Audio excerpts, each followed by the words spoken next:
Hello दोस्तों, मैं Amit success मंत्रा YouTube channel पर आपका स्वागत करता हूं। हमारे इस चैनल पर गवर्नमेंट एग्ज़ाम्स की तैयारी कराई जाती है, जिसमें सारे सब्जेक्ट्स प्रोवाइड कराए जाएंगे। आज उसके मैथ सेक्शन की बात करेंगे हम, और मैथ सेक्शन में भी अर्थमेटिक पोर्शन में शुरुआत करेंगे नंबर सिस्टम से, और नंबर सिस्टम को पार्ट वाइज पढ़ाएंगे। तो पार्ट फर्स्ट आज हम क्लियर करेंगे, पार्ट सेकंड अगली वीडियो में, पार्ट थर्ड अगली वीडियो में, ऐसे करके सारे नंबर सिस्टम को हम कवर करेंगे। तो पार्ट फर्स्ट में क्लासिफिकेशन ऑफ नंबर करेंगे, उसके बाद number of digit, number of zero, unit digit, ये सारी चीज़ें कंटिन्यूसली करेंगे। ठीक है, तो आज हम शुरू कर रहे हैं नंबर सिस्टम का क्लासिफिकेशन।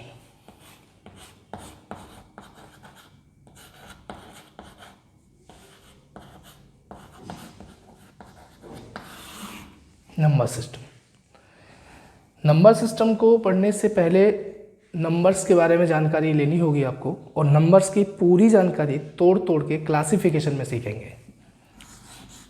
क्लासिफिकेशन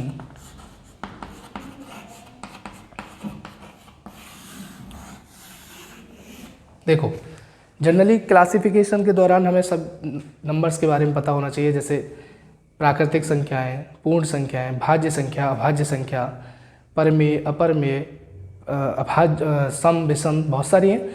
लेकिन हम करेंगे बिल्कुल कंटिन्यूसली, तोड़ तोड़ के, कनेक्ट करके। तो शुरुआत हम क्लासिफिकेशन में करेंगे। एक संख्या है समृद्ध संख्या,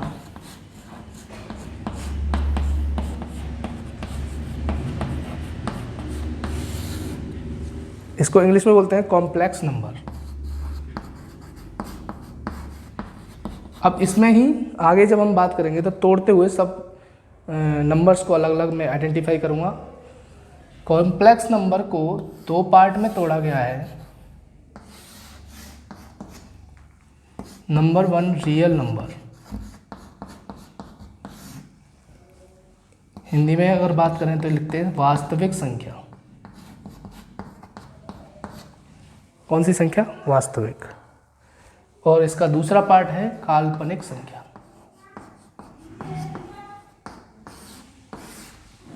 काल्पनिक संख्या, इसके नाम से ही पता चल रहा है, इमेजिनरी, इमेज करी जाती है इसमें।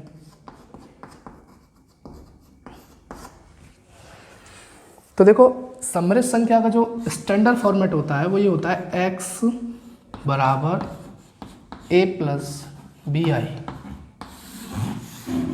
जिसमें a और b ये दोनों कौन सी है? रियल नंबर है। कौन सा नंबर है ये? रियल नंबर है। और i क्या है? ये काल्पनिक संख्या है।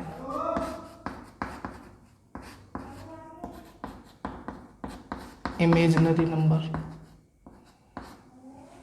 ये i क्या है? यही काल्पनिक संख्या है i। इसको आयोटा बोलते हैं,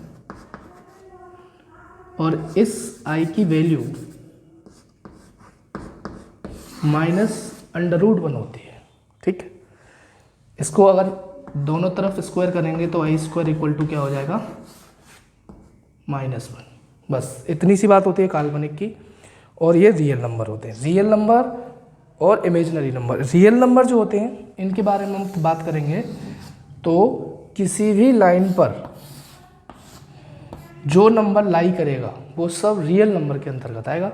मतलब कहने का कि टोटल डेसिमल नंबर और टोटल इंटीजर नंबर। वैसे रियल नंबर होता है परिमेय प्लस अपरिमेय।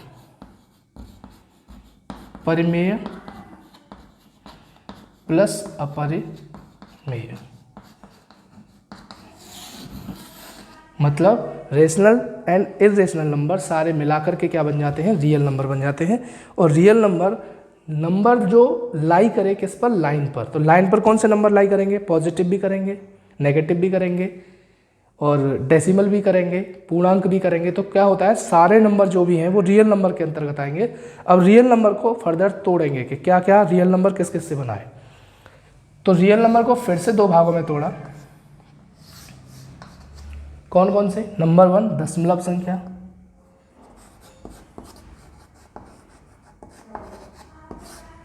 मतलब डेसिमल नंबर।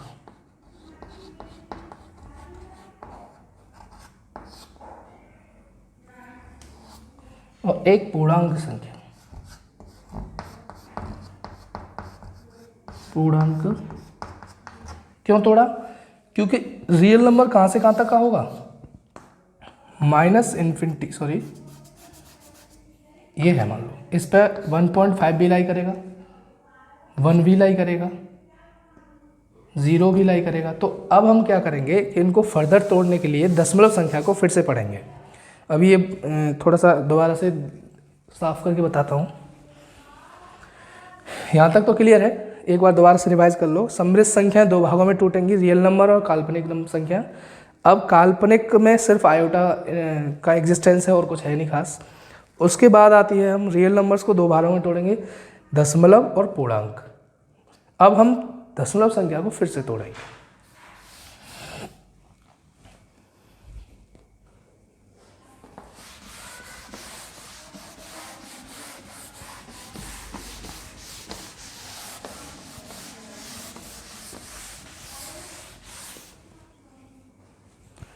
तो देखिए डेसिमल नंबर्स को फिर से तोड़ रहे हैं। यहाँ थोड़ा स्पेस नहीं था तो मैं दोबारा से फर्दर क्लासिफिकेशन दे रहा हूँ।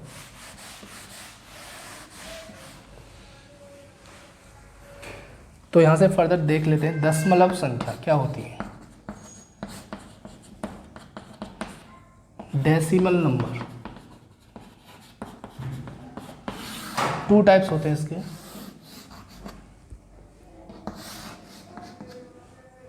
नंबर 1 शांत दशमलव और दूसरा होता है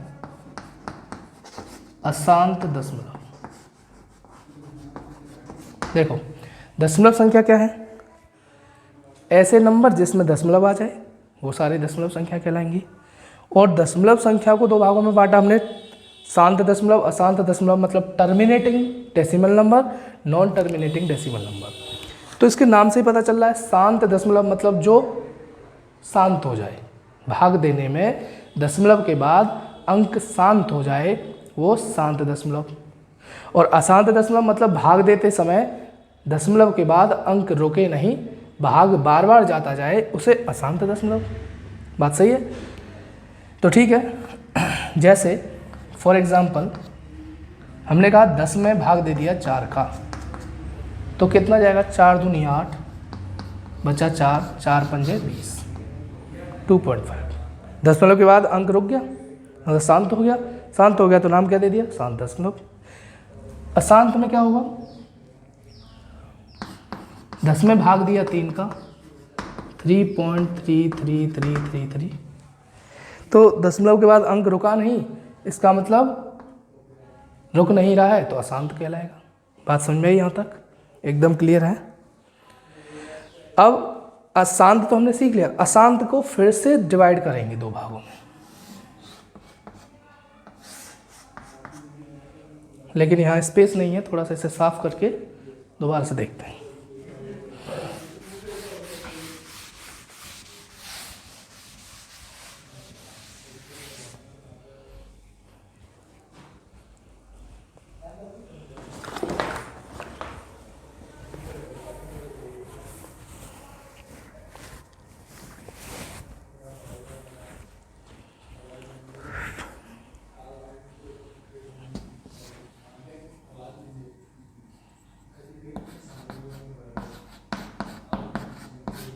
अशांत दशमलव को फिर से देखेंगे।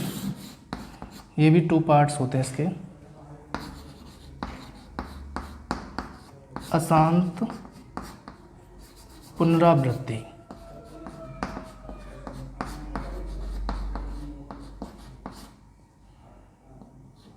और एक होता है अशांत अपुनरावृत्ति। मतलब इंग्लिश में बोले तो नॉन टर्मिनेटिंग बट रिपीटिंग। ये है non terminating non repeating. Non terminating non repeating. अब समझो इसको ज़रा। जैसे मैंने 10 में भाग दिया 3 का, तो 3.33333 3 मतलब ये निकला कि पॉइंट रुक नहीं रहा। जब रुक नहीं रहा तो अशांत कहेंगे, लेकिन पॉइंट के बाद सेम संख्या रिपीट हो रही है तो रिपीट होने को क्या कहते हैं? पुनरावृत्ति। तो रिपीटेशन हो रहा है तो इसका नाम इसीलिए नाम रखा गया अशांत, क्योंकि रुक नहीं रहा और एक ही नंबर बार बार रिपीट हो रहा है, इसलिए पुनरावृत्ति। तो अशांत पुनरावृत्ति मतलब नॉन टर्मिनेटिंग बट रिपीटिंग। अब यहाँ पर जो एग्जाम्पल आते हैं वो ये होते हैं, जैसे कई बार हम भाग देते हैं तो 2.1526721 ऐसे करके एटसेट्रा ऐसे आता है। तो इसमें देखिए आप रुक नहीं रहा, दशमलव के बाद अंक रुक नहीं रहा तो इसलिए नाम क्या देंगे? अशांत। लेकिन पॉइंट के बाद अंक रिपीट नहीं हो रहा इसलिए नाम क्या देंगे? अपुनरावृत्ति, नॉन रिपीटिंग, रिपीट नहीं हो रहा है, इसीलिए इसका नाम होता है अशांत अपुनरावृत्ति डेसिमल नंबर, मतलब non terminating non repeating. Clear है? यहाँ पर अब हम थोड़ा क्लासिफाइड करते हैं इनको दो नंबर्स के बारे में कि एक परिमेय संख्या और एक अपरिमेय संख्या दो होती है। तो समझ लो कि जितनी भी अशांत अपुनरावृत्ति संख्या है, कौन सी? अशांत अपुनरावृत्ति, वो सब अपरिमेय है।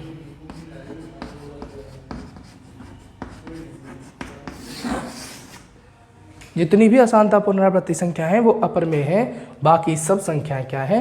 परिमेय है। इन दोनों संख्याओं को मिला करके, परिमेय और अपरिमेय संख्याओं को मिला करके क्या बनता है? Real number. समझ में आ रहा है? कहने का मतलब हमने इसे यहाँ तक इसलिए क्लासिफाइड किया। तो अब देखो इसको मैं दोबारा से पूरा स्ट्रक्चर के साथ कर रहा हूँ क्योंकि हमने समझ तो लिया है, अब एक बार इकट्ठा देख लेते हैं।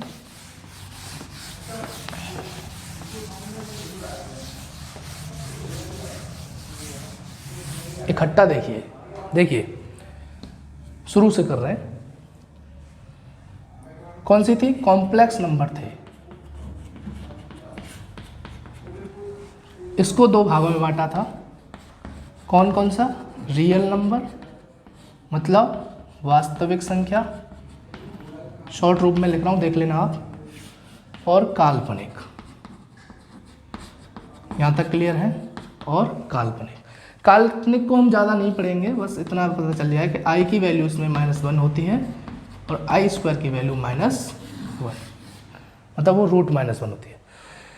इसके बारे में ज़्यादा नहीं पढ़ना। अब इसके बाद इसको फर्दर क्लासिफाइड कर रहे हैं।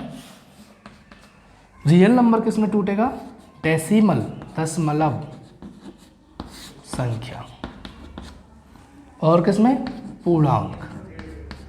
पूर्णांक को इंग्लिश में क्या बोलते हैं? इंटीजर।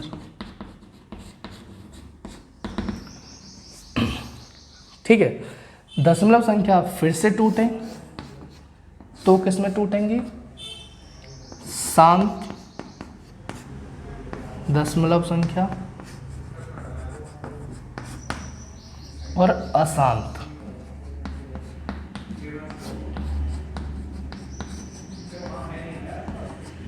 दशमलव संख्या। शांत दशमलव और अशांत दशमलव। अशांत किस में टूटेंगे?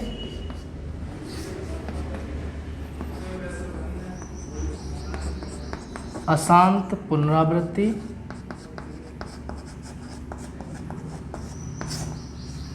और अशांत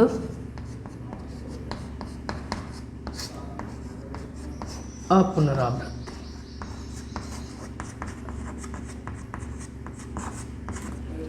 अशांत अपुनरावृत्ति। थोड़ा सा इंग्लिश टर्मिनोलॉजी ले लेते हैं इसकी। डेसिमल नंबर, इंटीजर लिख ही दिया। ये टर्मिनेटिंग, इधर लिख ले रहे हैं, टर्मिनेटिंग डेसिमल नंबर, DN से लिख लेना डेसिमल नंबर। ये है नॉन टर्मिनेटिंग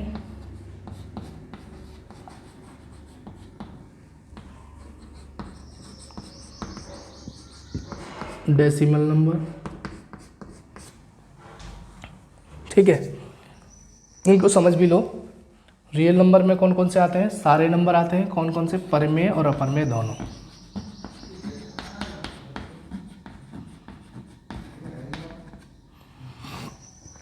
ये तोड़ा दशमलव संख्या में। दशमलव संख्या कौन सी होती है? एग्जाम्पल लेके चलते हैं। ऐसे नंबर जिनमें पॉइंट लग जाए, कुछ भी हो सकता है, 2.51, 2.79, 5.1 पॉइंट आ जाए उसे दशमलव कहेंगे। दशमलव को तोड़ा शांत में, शांत कैसे आता है, जब कभी भी हम भाग दे रहे हैं तो पॉइंट के बाद अंक रुक जाए, मतलब पॉइंट के बाद अंक रुक जाए, ज़्यादा भाग ना जाए। शांत हो गया इसलिए शांत दशमलव। अशांत में कौन से होंगे, एग्जाम्पल 10 में 3 का भाग दिया 3.333333, ये रुक नहीं रहा है इसलिए इसको अशांत कहेंगे। अशांत दो प्रकार के होंगे, एक तो रिपीटिंग वाला, जैसे पहले मैं बता चुका हूँ, 10 में भाग दिया 3.333, तो ये रिपीट हो रहा है इसलिए इसे क्या बोलेंगे, रिपीटिंग। और यहाँ पर 2.157928 ऐसे करके आता जाएगा, उसे हम नॉन रिपीटिंग कहेंगे। तो यहाँ पर हमने क्या सीखा, ये सीखा कि जो लास्ट में आ रहा है ना, ये अशांत अपुनरावृत्ति, यही अपरमेय है। यही क्या है, अपरमेय, बाकी सब क्या है, परमेय। तो ये दोबारा से क्लासीफाई किया मैंने पूरा इकट्ठा कि समृद्ध संख्या दो भागों में, रियल और काल्पनिक, वास्तविक और काल्पनिक। रियल को दो भागों में, दशमलव और पूर्णांक। दशमलव को फिर दो भागों में, शांत दशमलव, अशांत दशमलव। अशांत को फिर दो भागों में, अशांत पुनरावृत्ति, अशांत अपुनरावृत्ति। और अशांत अपुनरावृत्ति अपरमेय है, बाकी सब ये क्या है, परमेय है। इसलिए हमने रियल नंबर को दो भागों में तोड़ के बताया। अब हम बात करेंगे इसके आगे पूर्णांक की। अच्छा, पूर्णांक की बात करने से पहले हम परमेय और अपरमेय के बारे में थोड़ा सा और पढ़ेंगे, तो ये आप नोट कर लें, स्क्रीनशॉट ले सकते हैं आप, स्क्रीनशॉट, सॉरी।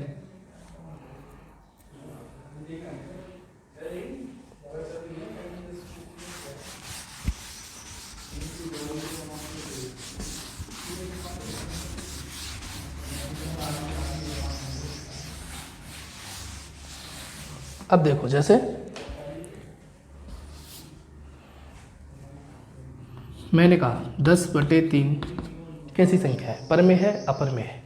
तो मैं क्या करूँगा, 3 का भाग दूंगा 3.33333। दशमलव रुक रहा नहीं है, अशांत है, लेकिन रिपीट हो रहा है, इसलिए ये कौन सी होगी, परमेय होगी। हमने कहा 100 में भाग दे रहे हैं हम, मान लो 6 का, 6 एकन 6, 6 छिंग 36, पॉइंट लगा के 6.66666, अशांत है। ये तो वैसे भी पता चल रहा है क्योंकि PYQ की फॉर्म में है, लेकिन फिर भी पॉइंट के बाद दशमलव रुके नहीं और रिपीट हो रहा हो तो वो कौन सी होगी, परमेय होगी। लेकिन हमने कहा कि √5 कैसी संख्या है। अब √5 का जब हम वर्गमूल लेंगे, जिस आप लेना जानते होंगे, जब हम वर्गमूल लेंगे तो इसका 2 पॉइंट समथिंग आएगा, और समथिंग क्या आएगा कि पॉइंट के बाद अंक रुकेगा नहीं और बार बार अंक रिपीट भी नहीं होगा, इसलिए इन नंबर्स को अपरिमेय संख्याओं में डाला जाएगा। समझ रहे हैं आप। अब यहाँ पर एक कंट्रोवर्शियल पॉइंट आता है, ये तो आप पहचान लेंगे आराम से, जितने भी नंबर जिनका वर्गमूल ना लिया जा सके वो सब अपरिमेय में आएंगे। क्यों आएंगे, क्योंकि जब हम आप उनका वर्गमूल ले रहे होंगे, स्क्वायर रूट ले रहे होंगे, तो वो पॉइंट के बाद जो है दशमलव रुकेगा नहीं और बार बार अंक भी रिपीट नहीं होगा, ये हर हाल में ऐसा होगा, तब वो उन्हें अपरमेय संख्या में डाला जाएगा। जैसे √4 है, इसका 2 आ जाएगा सीधा सीधा, और 2 तो क्या है, इसमें तो डेसिमल है ही नहीं, तो ये तो अपने आप में पूर्णांक हो गया, और पूर्णांक तो हमेशा क्या होगा, परमेय होगा। तो इसके नीचे बन लगा के भी आप बता सकते हैं, PYQ की फॉर्म में है। प्रॉब्लम कहाँ आएगी, प्रॉब्लम आएगी √7 में। √7 का जब हम रूट लेंगे तो ये पॉइंट में आएगा, रुकेगा भी नहीं और रिपीट भी नहीं होगा, इसलिए इसे क्या डालेंगे, अपरमेय में डालेंगे। क्लियर है। परमेय अपरमेय कहाँ तक हो गए, देखो हमने समृद्ध संख्या से शुरू किया था, वहाँ पर हमने डेसिमल पढ़ा, पूर्णांक पढ़ेंगे अभी, परमेय और अपरमेय भी पढ़ लिया आपने, है ना। एक अलग से नहीं करना है, एक संख्या से शुरू करेंगे समृद्ध से, और सारी संख्याओं को रिकवर करेंगे।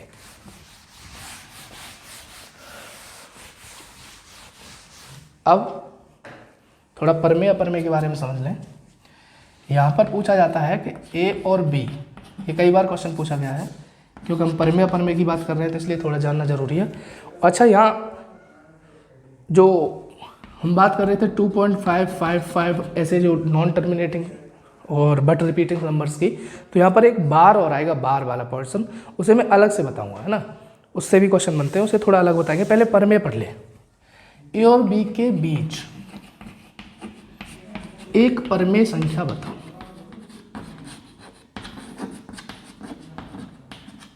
एक परमेय संख्या बताओ।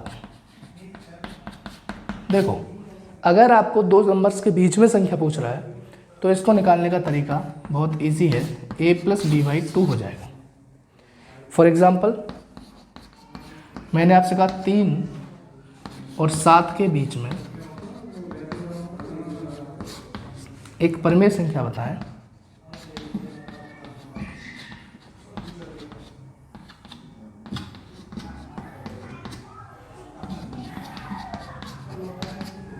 तो तुम क्या करेंगे, सीधा आंसर निकालेंगे। 3 प्लस 7/2 मतलब 10/2 बराबर 5। अब इसे देखेंगे कि 5 एक परमेय संख्या है क्या? बिल्कुल है, क्योंकि इसके नीचे 1 आ गया और पी बाई क्यू की फॉर्म में आ गया। और वैसे भी ये पूर्णांक है और पूर्णांक संख्या कौन सी होंगी? परमेय होंगी। तो ये आपने क्लियर कर लिया कि ये परमेय संख्या एक है। लेकिन कई बार क्या, दो संख्याओं के बीच में असंख्य परमेय संख्याएं होंगी। अपरमेय नहीं, परमेय संख्या असंख्य होंगी। 3 और 7 के बीच में केवल एक परमेय संख्या नहीं होगी, बहुत सारी होंगी। क्यों? क्योंकि 3 और 7 के बीच में बहुत सारे डेसिमल नंबर आएंगे। जैसे 3.5 है, तो 3.5 किसके बीच में आ रहा है? 3 और 7 के बीच में आ रहा है, तो ये भी तो एक परमेय है।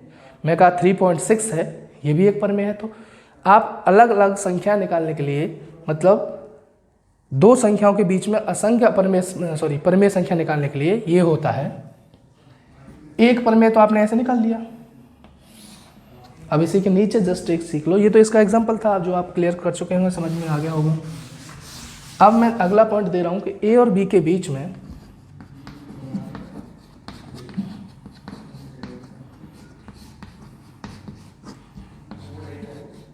और परिमेय संख्याएं, एक से ज्यादा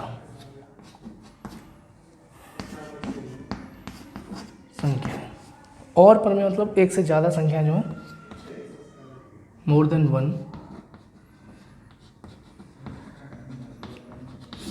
वन देखेंगे तो क्या होगा? ए के प्लस बी बटे के प्लस 1 ये होती। और के यहाँ पर आपका कंटिन्यूस प्राकृतिक संख्या होंगी, मतलब के बराबर 1, 2, 3 ऐसे इन्फिनिटी तक रखते जाइए आप, अलग अलग संख्या मिलती जाएंगी। जैसे मैंने मान लो 1 निकालो, वो तो पूरा ऊपर के का अगर वैल्यू 1 रखेंगे तो क्या मिलेगा? a प्लस बी बाई 2, एक नंबर तो यहाँ से मिल गया। अब हम दूसरी निकालना चाह रहे हैं तो यहाँ 2 रखेंगे तो क्या हो जाएगा? 2a प्लस बी बटे 2 प्लस 1 मतलब 2a प्लस बी बाई 3। ऐसे करके बहुत सारी निकलती जाएंगी। तो आपको सिर्फ इतना याद रखना है कि ए के प्लस बी बाई के प्लस 1। अब जैसे एग्जाम्पल, मैं इसी का एग्जाम्पल ले रहा हूँ। हमने कहा वही ले रहे हैं 3/7 के, 3 और 7 के बीच एक से ज़्यादा परिमेय संख्याएं बताएं। तो क्या होगा? 3 पहले समझे,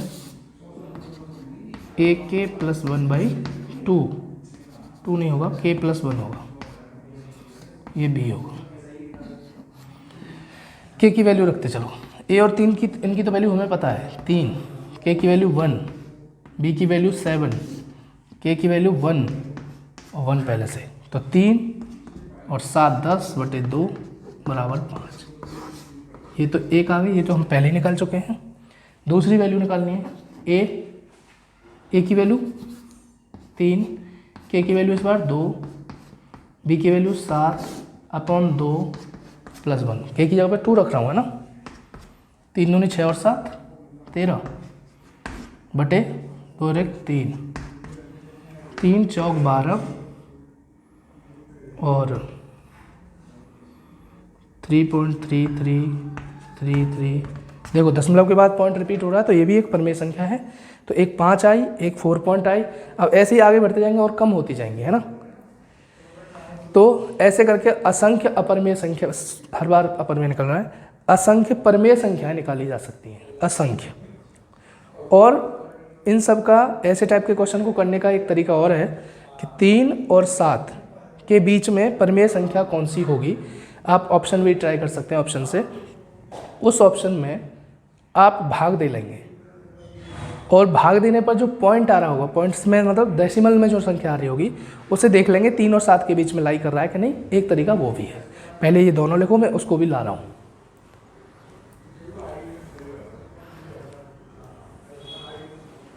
ये इसका स्क्रीनशॉट ले लो।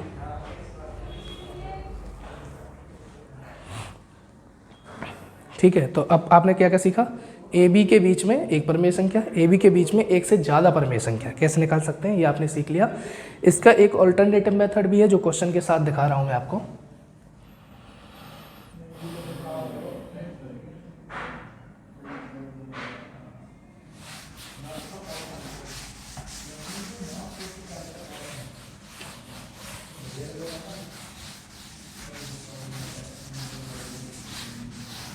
जैसे मैंने कहा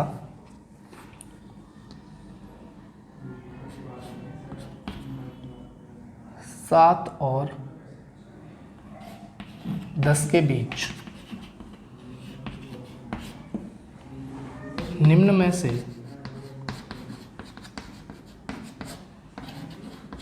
कौन सी परिमेय संख्या होगी,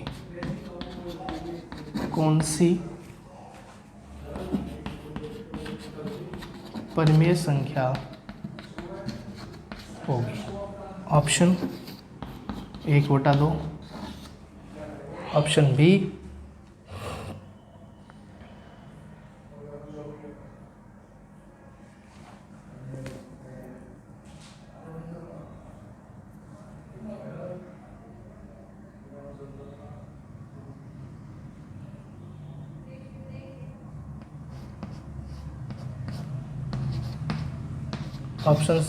5/8, ऑप्शन डी 13/10।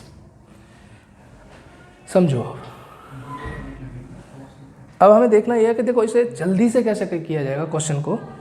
तो एक तरीका तो यह है कि इनको जोड़ करके आधा कर देंगे तो भी ये लाई कर जाएगी। 17, 10 और 7 17/2 मिल रहा है, अपने आप साफ साफ दिख रहा है।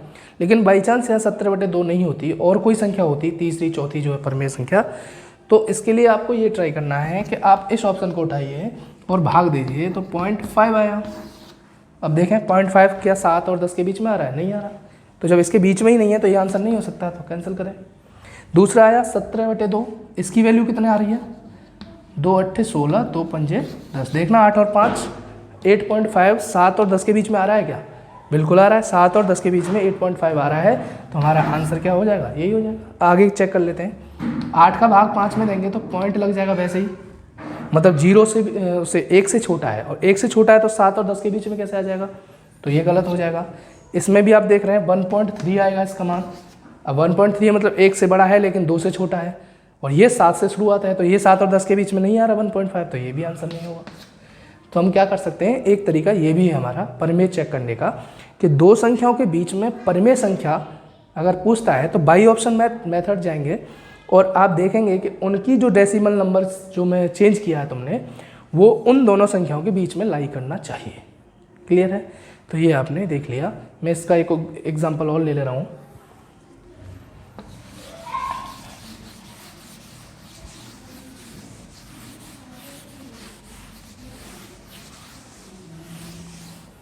जैसे मैंने कहा 3 और 5 के बीच में कौन सी परिमेय संख्या होगी, कौन सी परिमेय संख्या होगी। तो इसके ऑप्शन दे दे रहे हैं। ऑप्शन ए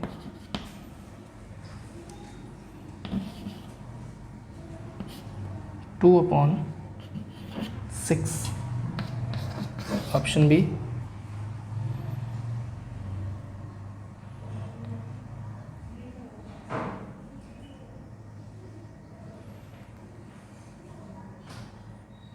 10/3, ऑप्शन सी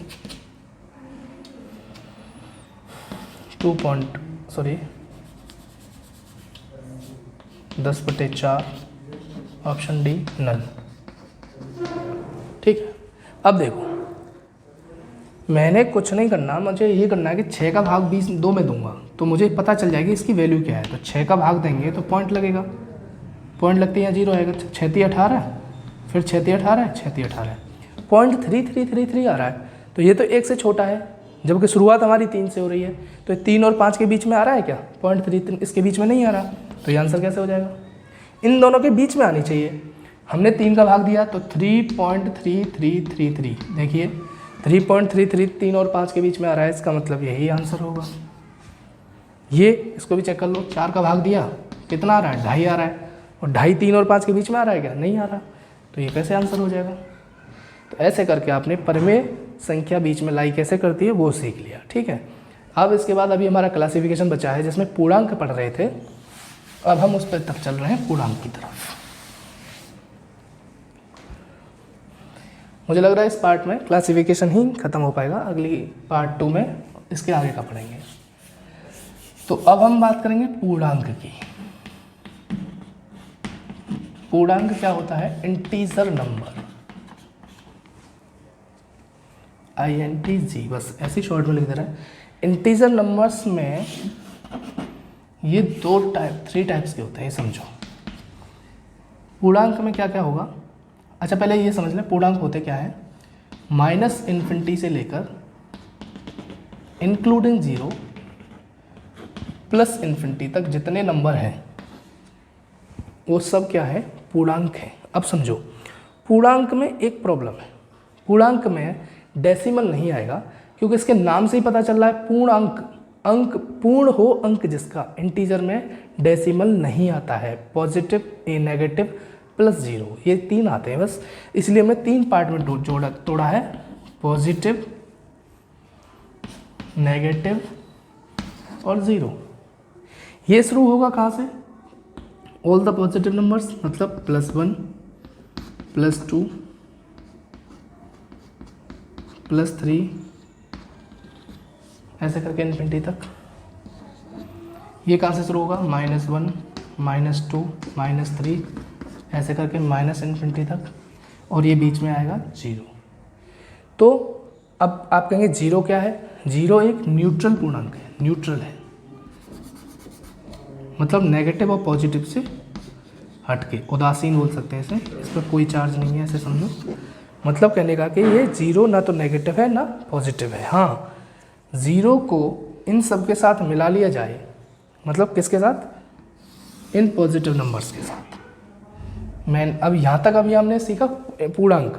पूर्णांक 2 टाइप के होंगे, कौन से? 3 टाइप्स के होंगे, पॉजिटिव इंटीजर, नेगेटिव इंटीजर और 0।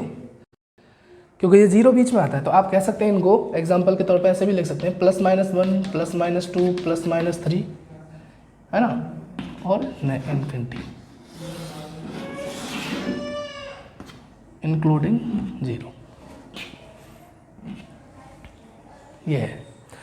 अच्छा, अब हमने अगर इस 0 को पॉजिटिव इंटीजर्स के साथ जोड़ दिया, 0, +1, +2, +3, ऐसे इन्फिनिटी तक।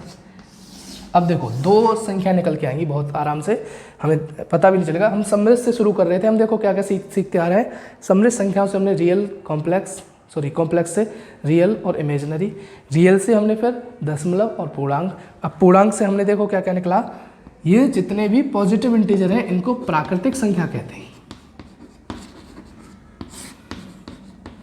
हमें अलग से सीखने की जरूरत नहीं है, यहीं से निकल के आ रहा है। और इन नंबर्स को प्राकृतिक संख्याओं में 0 आ जाए, the set of all positive integers and 0 is the whole number, पूर्ण संख्या कहते हैं इसको। क्या बोलते हैं इनको? पूर्ण संख्या, होल नंबर। और इनको क्या बोलते हैं? Natural number. देख रहे हैं आप, सारी संख्याएं इनसे निकल के आ रही हैं। ये कौन से हो जाएंगे? ये नेगेटिव इंटीजर है। तो पॉजिटिव इंटीजर जितने भी हैं वो क्या है? प्राकृतिक संख्या। और पॉजिटिव इंटीजर के साथ 0 जुड़ जाए तो वो क्या है? पूर्ण संख्या। ये आप नोट करें, बहुत इंपॉर्टेंट है। स्क्रीनशॉट ले लो।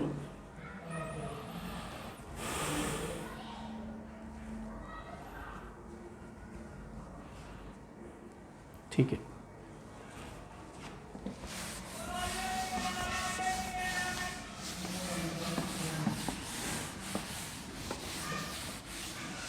अब आपने पूर्णांक भी पढ़ लिया।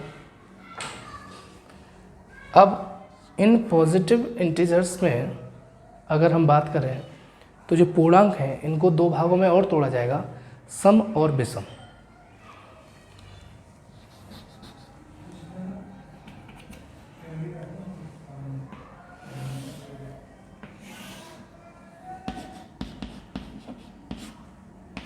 सम संख्या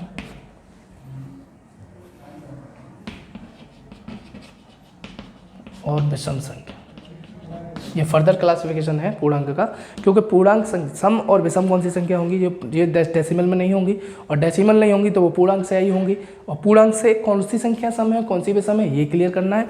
एक्चुअली इसमें ये है कि जो पॉजिटिव इंटीजर्स या नेगेटिव इंटीजर्स 2 से डिवाइड हो जाएं वो सम है, और जो 2 से डिवाइड ना हो वो विषम है। तो अब इसमें कुछ लोग कहते हैं क्या -4 एक सम संख्या है? बिल्कुल है। -4 में 2 का भाग नहीं जा रहा, 2 का भाग जा रहा है, तो -4 एक सम संख्या है। कुछ लोग कहते हैं -6 एक विषम संख्या है, नहीं है क्योंकि उसमें 2 का भाग जा रहा है। लेकिन 0 कैसी संख्या है इस पर चर्चा करेंगे। बस विषय ये नहीं है कि सम और विषम सब जानते हैं, छोटी बात है, 2 का भाग चला जाए सम है, 2 का भाग ना जाए विषम है। लेकिन ये प्रॉब्लम आ जाती है कि 0 कैसी है, विषम है या सम है। तो उसको हम तोड़ के बता रहे हैं कि सम संख्या कौन सी है, जिन संख्याओं में, जिन पूर्णांक संख्याओं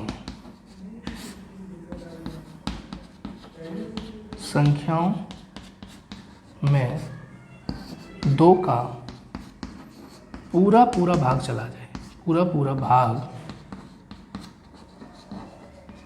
चला जाए या 2 से पूरी विभाजित हो जाए, उसे हम सम संख्या कहते हैं। जिन पूर्णांक संख्याओं में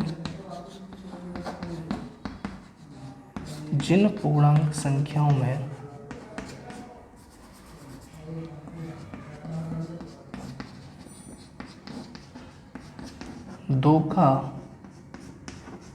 भाग न जाए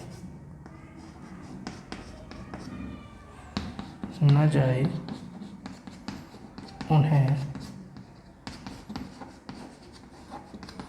विषम संख्या कहते हैं। अब देखो इसमें हम शुरू कर रहे हैं, मान लो -∞, या फिर ऐसा करें -4 -2 0 +2 +4, ये सीरीज़ आपकी +∞ तक जाएगी। ये सीरीज़ बनेगी क्योंकि दोनों में गैप है, 2 का भाग 4 में जा रहा है, 2 में जा रहा है। अब हम कहेंगे कि 0 कैसी है। अब देखो पहली बात तो यहीं से मैंने जानबूझ के ये सीरीज़ ली है जहाँ से तुम्हें क्लियर हो जाए कि 0 एक सम संख्या है, क्योंकि ये इस सीरीज़ में आ रहा है। अब देखो कोई भी संख्या है, ये क्या है, एक AP है, समांतर श्रेणी है ना, इसमें गैप बीच में 2 का ही आ रहा है। देखो 2 का यहाँ गैप, 2 का, और हम जानते भी हैं कि सम संख्याओं के बीच में 2 का ही गैप होता है। 2 4 6 8 12 14 8 10 12 14 16 2 का गैप आता है। यहाँ भी 2 का गैप आ रहा है, 4 2 0 2 4। देखो अगर हम 0 को हटा दें, अगर आपकी माने कि भाई हम 0 सम संख्या नहीं है, तो ये सीरीज़ कैसी बनती, -4 -2 +2 और फिर +4, ये तो बनते। अब देख रहे हैं आप यहाँ कितने का गैप है, 2 का, लेकिन यहाँ कितने का गैप है, 4 का, और यहाँ कितने का गैप है, 2 का। तो ये सीरीज़ ब्रेक हो गई, मतलब ये अर्थमेटिकल प्रोग्रेशन नहीं रही। अर्थमेटिकल प्रोग्रेशन नहीं रही मतलब सीरीज़ को ब्रेक किया किसने, 0 ने। 0 हटाने के बाद इसका मतलब 0 को यहाँ होना पड़ेगा, 0 यहाँ होगा तो गैप सेम रहेगा। देखो यहाँ भी 2 का गैप है, यहाँ भी 2 का गैप है, यहाँ भी 2 का गैप है, यहाँ भी 2 का गैप है, और सम सीरीज़ में मतलब सम संख्याओं की सीरीज़ में 2 का ही गैप होता है। इसलिए इसको ये प्रूफ करती है कि 0 एक सम संख्या है। बात क्लियर है। विषम की बात करें, मान लो -5 से शुरू कर रहे हैं, -5, फिर क्या होगा -3, फिर क्या होगा -1, और फिर क्या होगा +1। इसमें 0 की ज़रूरत नहीं पड़ रही है। +1 के बाद +3, +3 के बाद +5। अब लाइक इसको चेक कर लो, 2 का गैप है कि नहीं। देखो 2 का गैप, 2 का गैप, यहाँ से भी 2 का गैप। कैसे, -1 से 0 पे जाएंगे, मतलब इन दोनों के बीच में गैप देखेंगे, -1 और +1, कितने का गैप आया इसमें, 0 है नहीं, लेकिन तो 0 को काउंट नहीं करेंगे, तो -1 से +1 तक बीच में 0 आएगा, तो एक 0 और एक ये दोनों का गैप आ गया कि नहीं आ गया। तो माइनस इसमें भी 2 का गैप, यहाँ भी 2 का गैप, यहाँ पर भी 2 का गैप। क्या सीखे कि पूरी सीरीज़ में 2-2 का गैप आ रहा है और विषम संख्या की सीरीज़ में भी 1-2-2 का ही गैप आता है। आप देख लें 1, 3, 5, 7, 9, 11, 13, 15 2-2 का गैप आता है, इसलिए ये कौन सी आ गई, विषम संख्या ऐसे शुरू होंगी, है ना। तो यहाँ -∞ से लेकर के +∞ तक ये विषम संख्याएं होंगी और ये सम संख्या होंगी। देखो मुझे सम और विषम बताने की ज़रूरत नहीं थी, सब जानते हैं कि 2 का भाग चला जाए वो सम है और 2 का भाग न जाए वो विषम है, और ऑल पॉजिटिव और ऑल नेगेटिव नंबर सम और विषम होते हैं। लेकिन यहाँ इसे बताना इसलिए ज़रूरी था क्योंकि आपको ये समझाना था कि 0 एक सम संख्या होती है। कई बार पूछ लेता है कोई भी कि 0 कैसी संख्या है, तो आप कहेंगे सम संख्या। क्लियर है, ये है। चलो इसको स्क्रीनशॉट ले लो।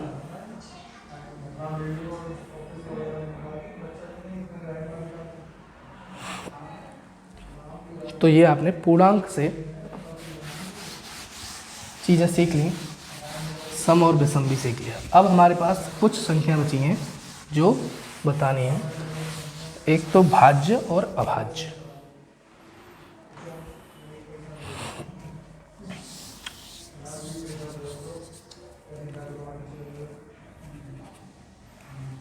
तो देखो अब पूर्णांक संख्याओं में बात करें 1 से लेकर इन्फिनिटी प्लस जितनी भी पॉजिटिव इंटीजर, इन्हीं में 2 संख्याएं और होती हैं, एक तो भाज्य और एक अभाज्य। एक भाज्य और एक अभाज्य। और अभाज्य भी 2 प्रकार की होती हैं, एक रिलेटिवली, इसको देखो इंग्लिश में बोलते हैं कॉम्पोजिट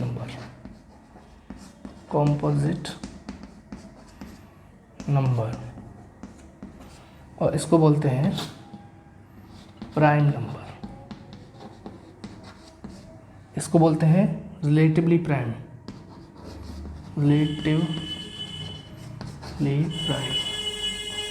और इसको बोलते हैं को प्राइम। इनमें बड़ा कन्फ्यूजन रहता है, आज क्लियर करेंगे। देखो भाज्य क्या है, पहली बात तो ये कि एक और स्वयं को छोड़ करके किसी संख्या से भाग चला जाए वो भाज्य है। या फिर कहें कि ऐसी संख्या जिसके 2 से ज़्यादा गुणनखंड हों, the fact more than 2 factors. जैसे 6 है तो 6 के कितने फैक्टर होंगे, 1 होगा, 2 भी होगा और 3 भी होगा। तो ये 2 से ज़्यादा फैक्टर हो रहा है, इसलिए कौन सी संख्या होगी, भाज्य होगी।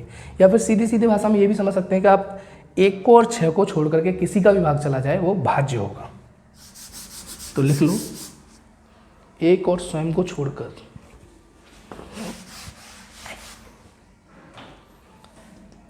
1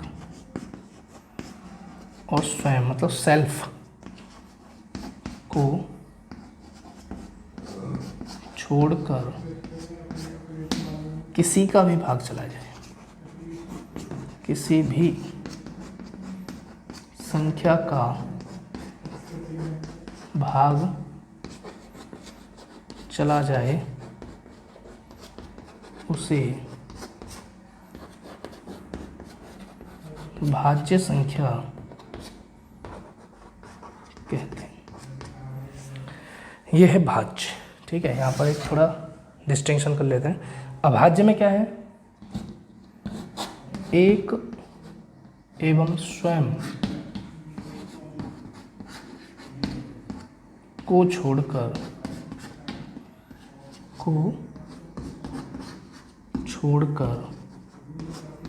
किसी का भी भाग न जाए, किसी का भी भाग न जाए उसे अभाज्य संख्या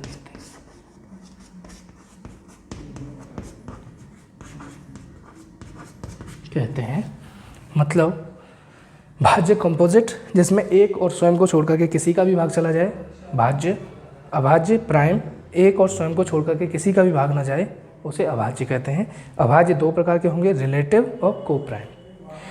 तो ये हमने समझ लिया। इसको दूसरी भाषा में मैंने बता ही दिया है कि जिसके दो से ज़्यादा फैक्टर होंगे उसे कहेंगे कंपोजिट मतलब भाज्य, जिसके सिर्फ दो फैक्टर होंगे उसे कहेंगे अभाज्य। जैसे मैंने कहा 17 है, अब 17 के कौन कौन से फैक्टर हो सकते हैं, 1 और 17, इसके अलावा कोई और फैक्टर बन सकता है नहीं, तो ये दो ही फैक्टर हो रहे हैं, तो इसलिए ये अभाज्य होगा। और हमने दिखाया था यहाँ जैसे मान लो 15 है, तो 15 के कितने फैक्टर हो सकते हैं, 1 3 5 15 स्वयं भी तो होगा, तो एक से ज़्यादा हो गए कि नहीं हो गए, तो एक से ज़्यादा फैक्टर सॉरी 2 से ज़्यादा हो गए कि नहीं हो गए, 2 से ज़्यादा फैक्टर होने पर कौन सी होगी, भाज्य, और सिर्फ 2 फैक्टर होने पर कौन सी होगी, अभाज्य। अब अभाज्य भी दो प्रकार की होंगी, कौन कौन सी, रिलेटिव प्राइम और को प्राइम। तो इनको अगले दोबारा से समझाता हूँ, है ना। पहले से लिखो, स्क्रीनशॉट ले लो इसका।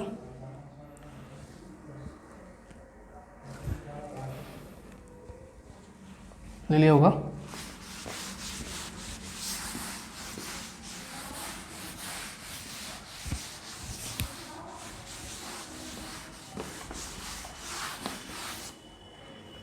ये लास्ट चल रहा है बस क्लासिफिकेशन का। अब हमें सिर्फ आपको बताना है अभाज्य को कैसे दो भागों में तोड़ा गया है। अभाज्य के दो टाइप होते हैं, एक तो सापेक्षिक अभाज्य, सापेक्षिक या आपेक्षिक, सापेक्षिक अभाज्य मतलब रिलेटिवली